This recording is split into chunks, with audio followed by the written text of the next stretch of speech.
picks did make, and a lot of them were in the draft phase. So here we are, into Champion Select for game number 3, LS.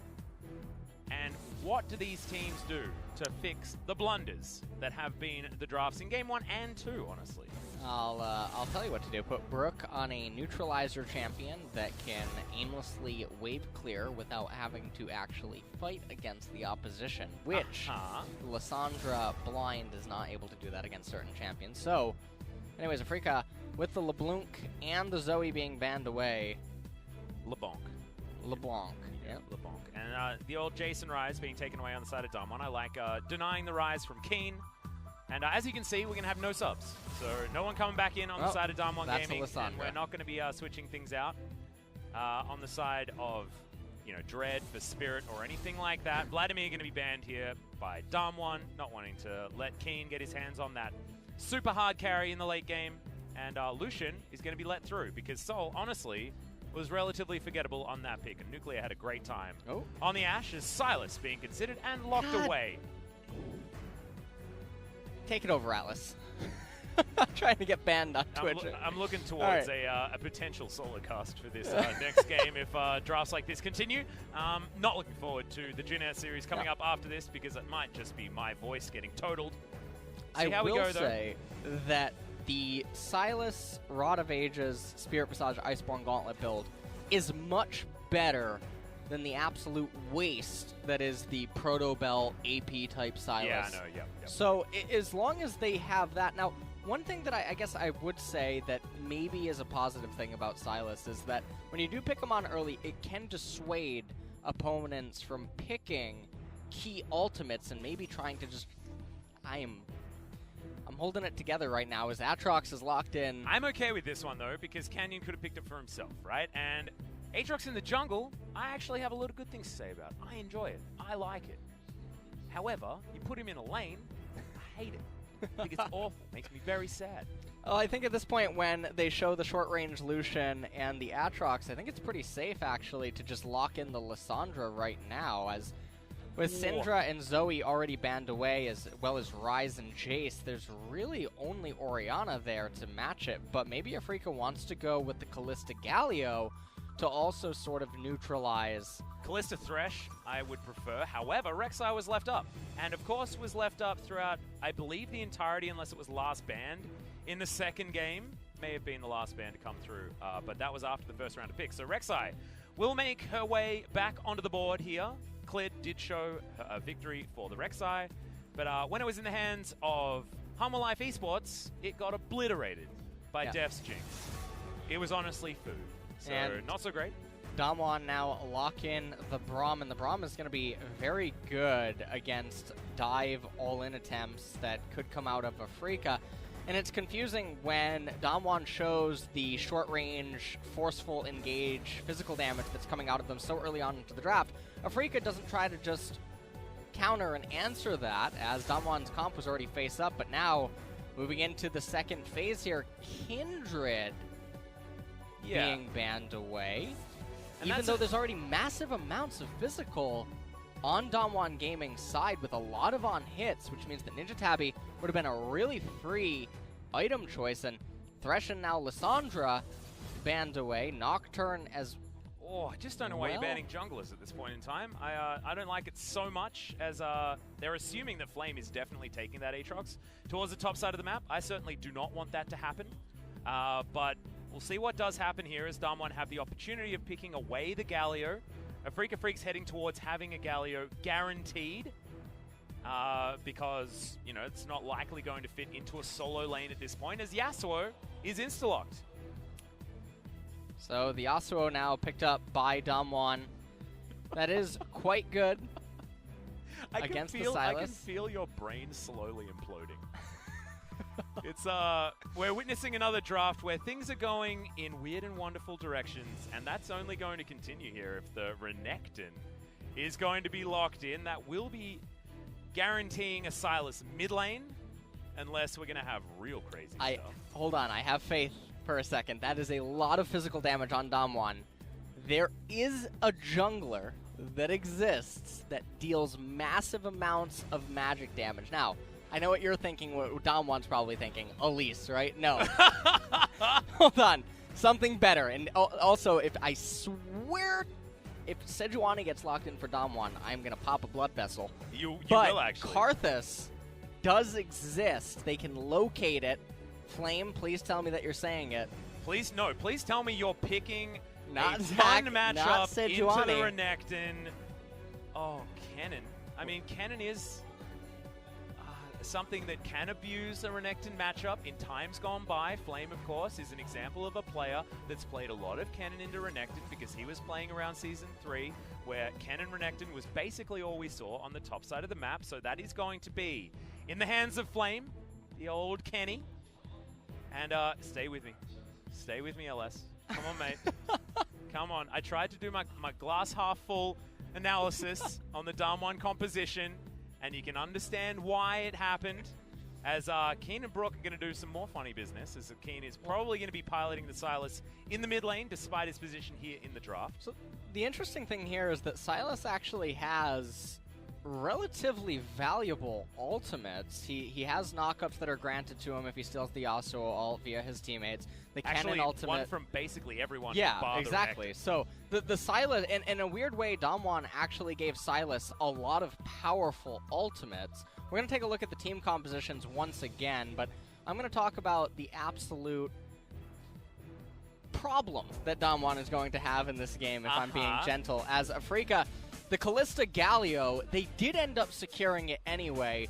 Renekton, Rek'Sai, and Sylas. So Sylas is going to be the only one, for the most part, dealing any magic damage, I guess accompanied by the Galio. Lots of disengage potential there. And honestly, massive amounts of healing and just innate tankiness inside of this team comp with an ADC that is able to kite away from all of these champions with ease. Kennen, Aatrox, Yasuo, Lucian, and Braum. This is the definition of just go face. And if they fall behind, there's no coming back with this team composition. It is so easy for the enemy team to itemize against this.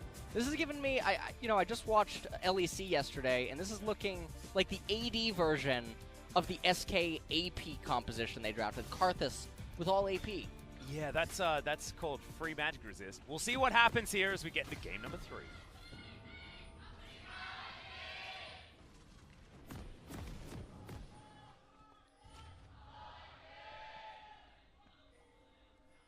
We're very close to an aneurysm for LS right here. It's getting towards where hospitals may need to be notified and on standby, as DAMWON are doing some wraparound strats here as Dread is waiting in the brush. Oh, this is gonna be good. As they would expect, as Canyon looks like a face check, but it ain't, as Dread has to flash very early on. That could have been way worse though. Definitely a close call there. And I love it. I mean, you pick Braum. He's got probably the best level 1 that you can possibly have. Use it. Head into the jungle. Figure some stuff out. As it does mean that Afreeca Freecs do get some deep vision around the enemy blue side. But otherwise, getting a free flash sounds great. And DAMWON, they start things off with a very slight advantage here, as Rek'Sai not having the flash available on her does definitely stunt some of the abilities to gank, especially in top lane. And now, that's the lane to watch, actually. The Sylas versus the Kennen. And we'll see if he ends up adopting the new build of the Rod of Eight. Okay. Lane swaps. This is odd. As Brook is going to take Slice and Dice as the first skill choice. I don't know why. And we're going to have Kennen in the mid lane.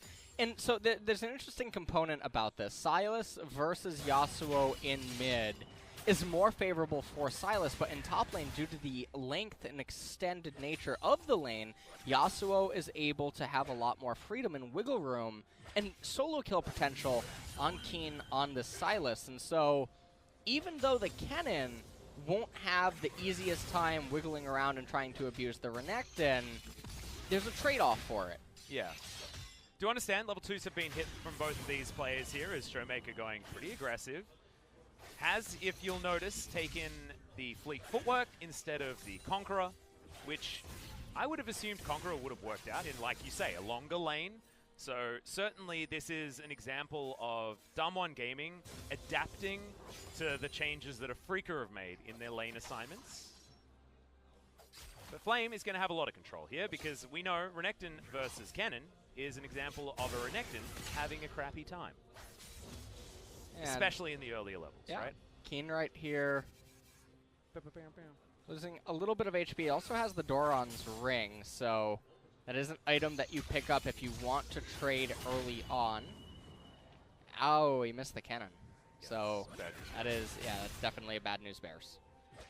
Certainly is. Having a look at the jungle matchup, you can see basically mirrored starts here for both of the players. Canyon going to be juggling between his blue buff and his Gromp at this point in time. Dread doing a very similar thing, but a little bit faster. Rek'Sai is going to move her way towards this top side as Tremorsense shows that Showmaker is moving his way forward. No flash available, and that's going to be actually coming in from Keen there first up, but without Dread's follow-up, they're not going to be able to get there, and this is why it was so important that that flash was blown early. Yeah, and Showmaker having to burn his flash to live there, but the flip side is that everyone gets to hit tab right now. You know exactly how much CS Dread has, and you know what camps he has up. So now this Rek'Sai that is flashless here at 4 minutes into the game, everyone on DAMWON gets to play with map hacks. Yeah. Essentially, and know, hey, we know where Dread is, we know where he can and can't be in terms of gank setup, and so honestly, if DAMWON ends up having something go wrong, it's their own fault at this point. Oh wow, Dread had knowledge of where Canyon was going. He's now just going to walk into him here. Does have to tunnel his way out, and 300 health is not an amount that you want to be going toe-to-toe against an Aatrox with in the jungle. This Canyon has already come back from base, does have that Chilling Smite available to himself, and thankfully Dread does have the vision advantage with Tremorsense, which we haven't been able to talk about for quite some time, but is certainly relevant. As, okay, he's going to be able to grab his big wolf. And Dread, almost pulled back by the Infernal Chains, but thankfully is able to crawl her way out of there as the Rek'Sai. Bottom side of the map, I mean, it feels like a matchup that the Afreeca Freecs were gunning for from the beginning. The draft was pretty lenient on them because the Lissandra was, Lissandra was banned away instead of the Galio. I thought that Thresh Galio was going to be the guaranteed bans, but the Lissandra fitting in there means that the Galio was picked up by Senin. And right now, Brook is being pushed in here in the mid lane as there's quite a CS gap that is present right now. Now, there is a very big wave coming in. We'll have to see how much of this Brook can end up getting as Flame whiffs on one of those minions, but definitely going to get some chip damage here on the plate. Yeah, and Flame's just going to be shoving this one over and over again, and Brook just has to take it. Grin and bear it is how this lane is going to go. I feel like it's a little bit more than range versus melee. As Flame, you can see he's got a bevy of different items. He's hit full build already, thanks to Kleptomancy. And as far as Kleptomancy lanes are concerned, this is certainly one that you're going to feel pretty good at. And that's just what happens when Afreeca Freecs, obviously, with what they were banning away, right? They banned away junglers. The Kindred and the Nocturne were what they decided to ban. As there's the flash forward as Flame. He's got ultimate. He's able to get on out of there very comfortably. The rest of his team are saying, you can deal with it, mate. You're absolutely fine. We're going to take an Ocean Drake, and they're going to do it very easily. On the side of DAMWON. And this is an interesting thing to try to capture, and the reason that I say that is because, yes, it is 6.5 minutes into the lane, but who benefits? Who actually benefits here outside of Lucian, as Yasuo doesn't have mana? Hit me with it. It's Brawl. Oh. Think of all the Winter's Bites that you'll be able to get with all that extra mana. Nice. Always going to be able to afford every single Unbreakable, no matter what. Just perfect. Wonderful stuff. So yeah, more of a Denial Drake, more of a Cycle Drake, and they're going to be pretty sad about it because it's going to be a Clown Drake as you coined it. LS coming in as Drake number 2. But DAMWON probably going to be able to get themselves into a decent position when it comes to an Elder Drake pickup towards the later stages of the game, and you want to have as many win conditions as possible. And when you're the one with a monopoly on the Drakes, you already have a monopoly on the lanes, so you may as well get as much as you can. As that was a real cute Umbral Dash getting Canyon out of there, but is he actually out just yet? Only level 5, and Dread bullying on this new and improved Rek'Sai in the jungle. Right now, Dread is oddly... He's 1v2ing comfortably in the mid lane right now. And Dread, I think, is going to be able to steal away the red. And this is such a peculiar thing to be witnessing, as just a few moments ago, Canyon was in a position to put Dread 6 feet under. Well, Dread's actually going to be a challenge for this one, as well as Canyon will witness that his red is now rotating around the Rek'Sai. And all of this priority that they have in the mid lane, Brook was actually able to shove things up because Sen enjoyed him there in the mid lane, which is why Dread was able to get inside access on that red buff.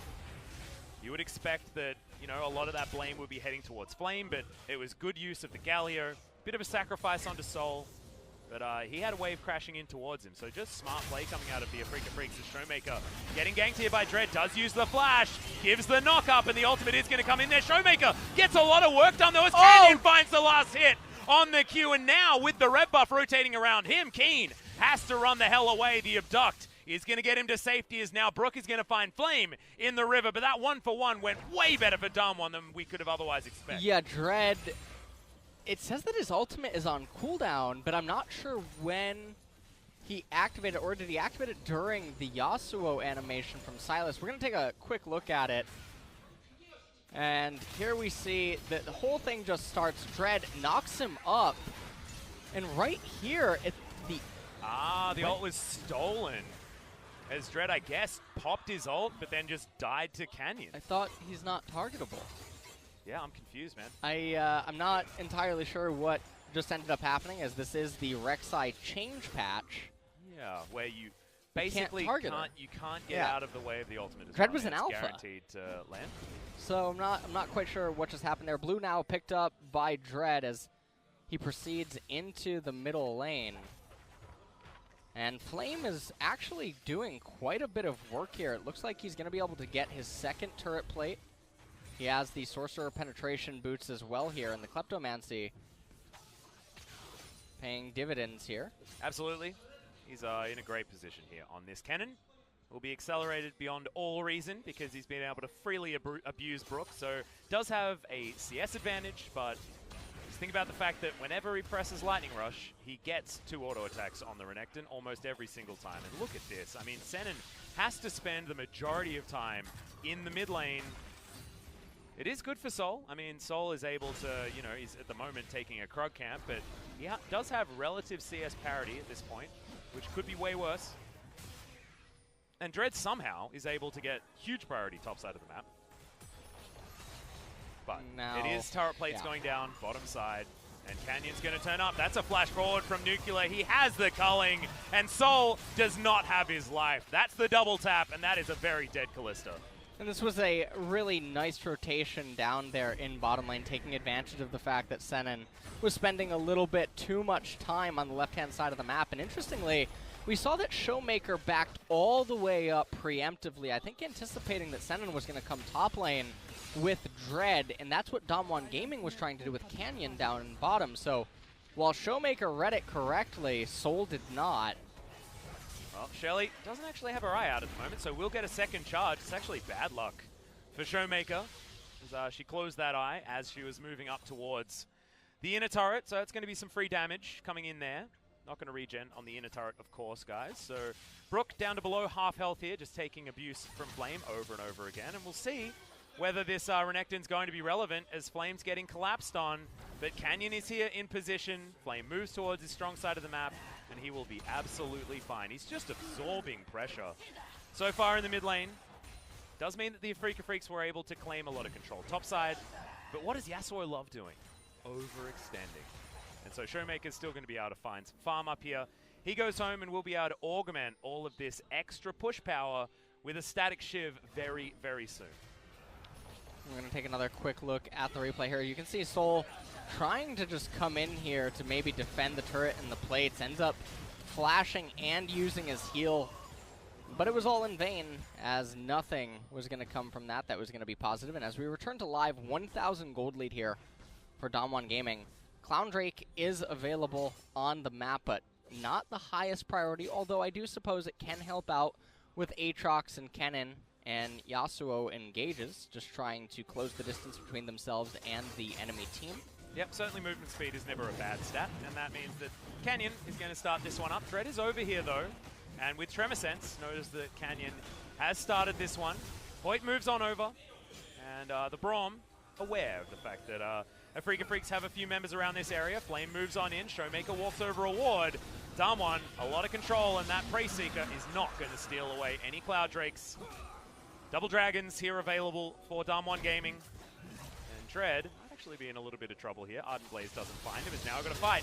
In the mid lane, Showmaker is in there. Double slicing Maelstroms are available. The Ignite not going to tick down, though, as Flame goes into stasis, and Showmaker just trying to bait them on forward. Nuclear is in here. Keen is burning down. There's the double tap, and there's the death as Senin should join him in the death chamber. Finally, Showmaker does die, but it's a positive trade for DAMWON Gaming. And DAMWON are going to be able to convert this into the mid-tier 1 turret, most likely, as Brook is looking for an angle in here. Now with Soul arriving, they'll at least be able to save the last turret plate, which is a very big victory, considering the turret plates are about to fall here in 12 seconds. Yep, certainly good news. But it was pretty exciting watching double slicing Maelstroms, so we're going to do it again here. And so, yeah, right here, DAMWON, they start this fight off, but then Afreeca, they want to try to turn the tides as Showmaker, right there at the end, you can see, just manages to make it out with a sliver of HP remaining as the rest of DAMWON Gaming end up arriving. And you can see that Afreeca, they're really out of position in this fight. They didn't have their AD carry. Soul ends up running through River for no reason. Could have stayed in bottom, gotten minion waves, tried to get bottom turret plates, but now Afreeca, they find themselves down about 1.3k gold. It's not the end of the world, as their team composition does still have a lot of stuff going for it in the later stages. However, I do have to point out that Keen is not going for the Rod of Ages build. Oh no, he's doing the thing that we really don't like. The LCK build. Yeah. I was trying to go the with Silos, as we call it. The Silos. As Showmaker has finished his Static Shiv, so Keen's gone for the wrong build, and Showmaker has gone for a lot more pushing power as Flame has found Brook, and he's got his Proto Belt, and that's actually going to be a great thing on the cannon, of course, because we wouldn't want on-hit cannon here. And he easily clears up that minion wave very effectively. 1-0-1 on the cannon so far, 30 CS advantage. Kleptomancy ticking up damage after damage. And we'll see what he actually decides to build here. I do like Morellonomicon when you're up against a Renekton, who does have a lot of natural healing. And they are going to be able to take down this mid-outer turret. That's going to be their first turret of the game. Canyon comes on in here as Brook is able to slice his way out, and Keen has a lot of staying power here as World Ender has been picked up for him. Showmaker takes a whole bunch of damage there from Dread, who of course has a lot more ability to do damage on this Rek'Sai. But now Nuclear's found Soul, and Soul has no Oathsworn around. The Culling's going to go wide, but Rend is now on cooldown. The dash forward, the piercing light, and that is a dead AD carry. And now the World Ender will need to be popped here from Keen if he can get it. Does so, but now he's just going to have to try and get out. Gets knocked up, gets destroyed. And now the Afreeca Freecs are without 2 members, and the World Ender of the Aatrox's own is going to get picked up. Should be a clean ace here for DAMWON Gaming as Dread tries to limp away, and Prey Seeker's not going to help at all. Yeah, and this game is just completely turning on its head. Afreeca do not look like they're going to be able to stabilize and get to the point where their team comp would be able to come online. And Soul is running down to bottom lane, stops for a control ward, takes a quick pit stop, realizes right here that he has flash available, can't locate the F key though, so Nuclear able to just drop a bomb on his head. And then Keen using the ultimate, but to no avail.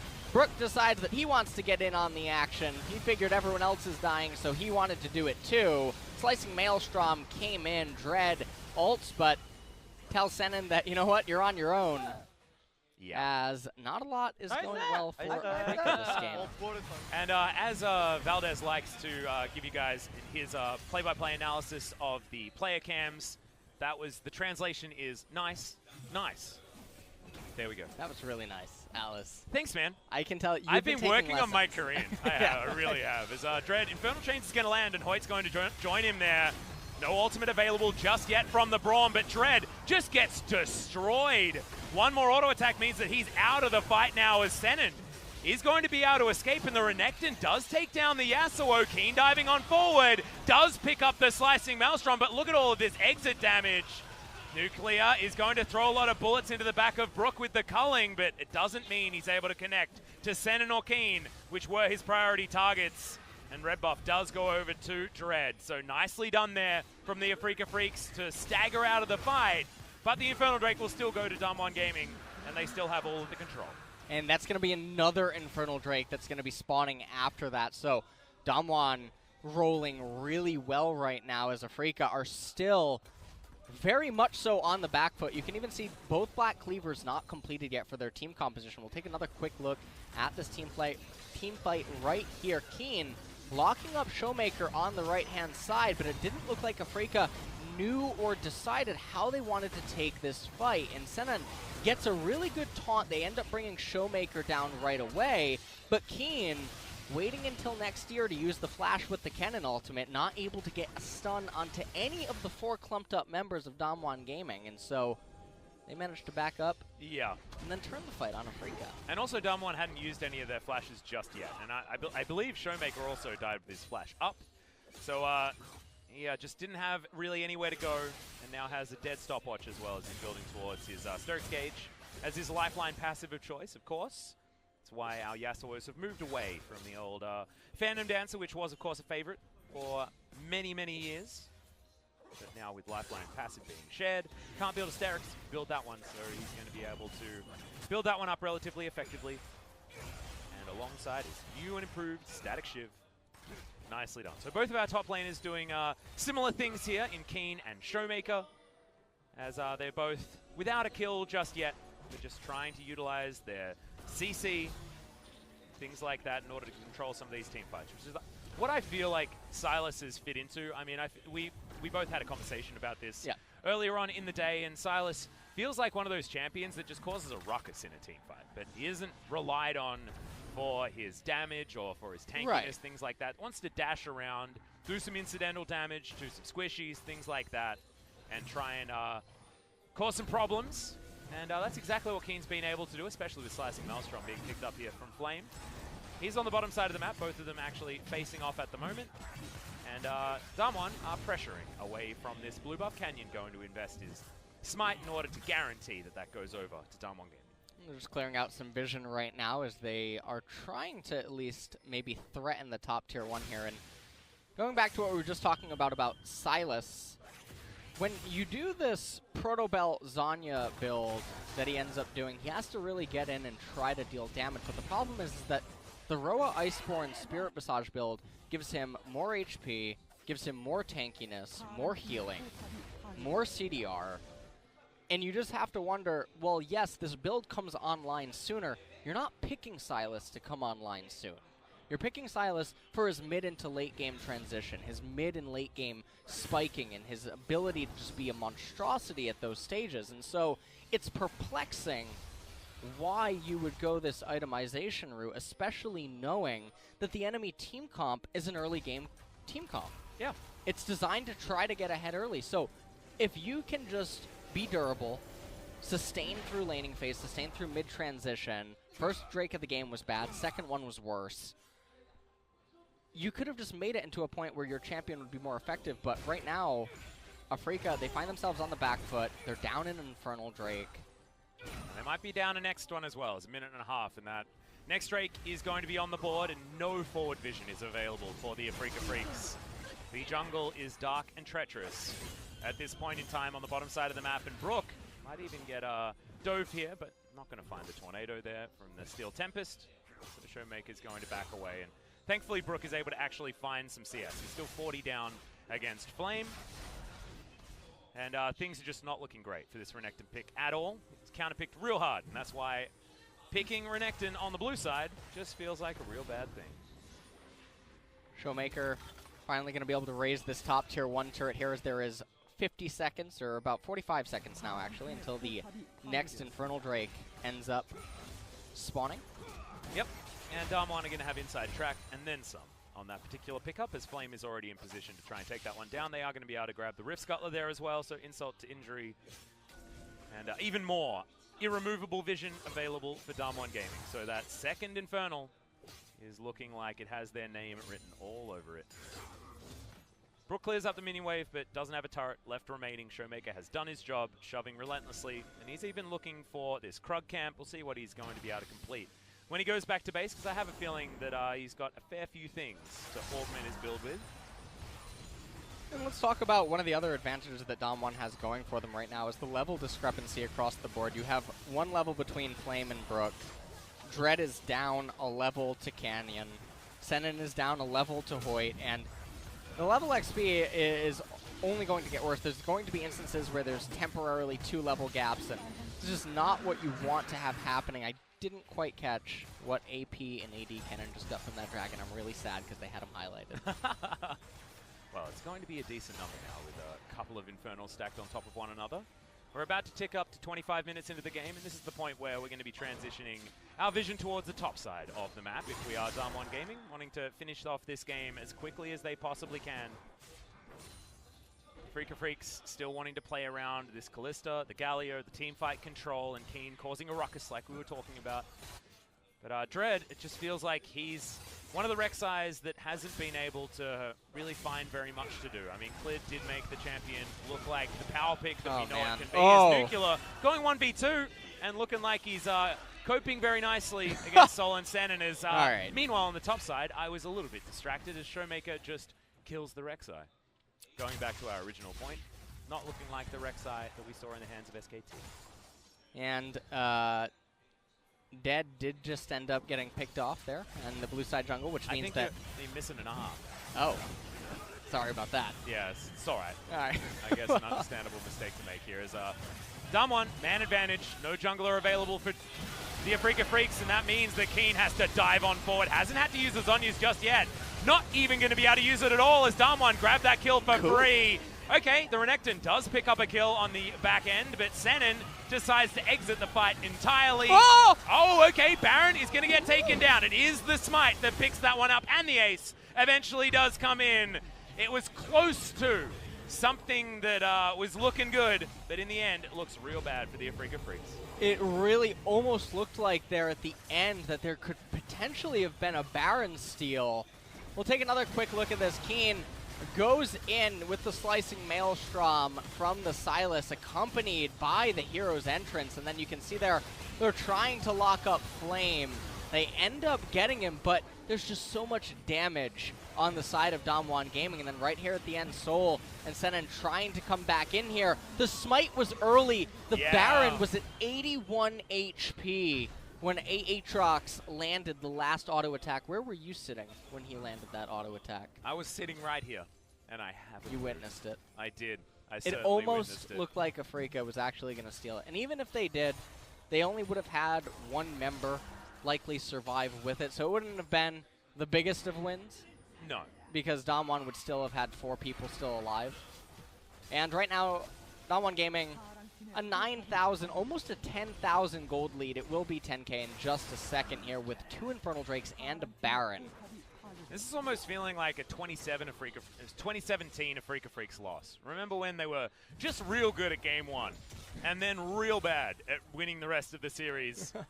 It is certainly shades of that as Afreeca, their game #1 performance, I know a lot of you at home, Afreeca fans, dared to dream. But after that, it's been only a negative scenario here as DAMWON, they won in the draft and they won in every lane. And means it looks like they're going to be winning this game as 10,000 gold at 27 minutes is certainly not a good news story. We've already got 2.2k as the Baron power play, and we've still got a minute and a half of this buff. They might be able to even break open the base as World Ender is back available. In fact, every ultimate is back available. They may not have any flashes apart from Nuclears, but still feeling pretty good here to be a DAMWON fan.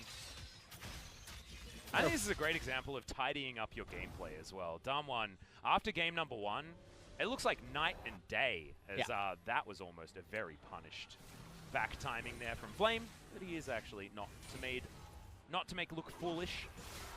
And now Guardian Angel and the Steric's Gauge on Showmaker, so he ain't dying anytime soon. He's already died a few times this game. In fact, he's 75% of his team's deaths. He was 100% in game number 2, 75%. You gotta lift your game, Showmaker. And I mean, the itemization on the side of DAMWON is just so difficult and oppressive for Afreeca to try to deal with at this point in time. There's only 35 seconds remaining on the Baron, which I do believe just means that they get one more wave activation. So if Afreeca can try to hang on for this, they can try to coin flip the next Baron fight. But realistically, DWG Gaming should just be able to dive a turret. They're playing extremely cautious here. Yeah, and you can see 2 members are actually on the top side of the map as Dread is going to show himself. That will be the go button for DAMWON, as Showmaker's going to take a lot of killing. If you remember, the ultimate is going to come out from Dread, but that actually looked like it missed. Or Showmaker just didn't take any damage from it, as Flame going to teleport in on top. That is a well and truly dead Renekton, as he's given up for the Ghost, as Flame is able to pick up that kill. Meanwhile, bottom side of the map, DWG just straight up winning the game. As Soul trying to dance away from the Aatrox, but that's looking so incredibly tough. Double kill comes in for Nuclear, as Nexus turrets are now the only thing under fire, apart from Dread, who's just going to get eradicated from his own fountain. Another minion wave does turn up, and DWG Gaming are going to finish this one off again before 30 minutes is going to hit. Game 1 feels like a blip here for DWG, as games 2 and 3 were epically clean. Yeah, and the DWG game 2 and 3, they really did outperform Afreeca.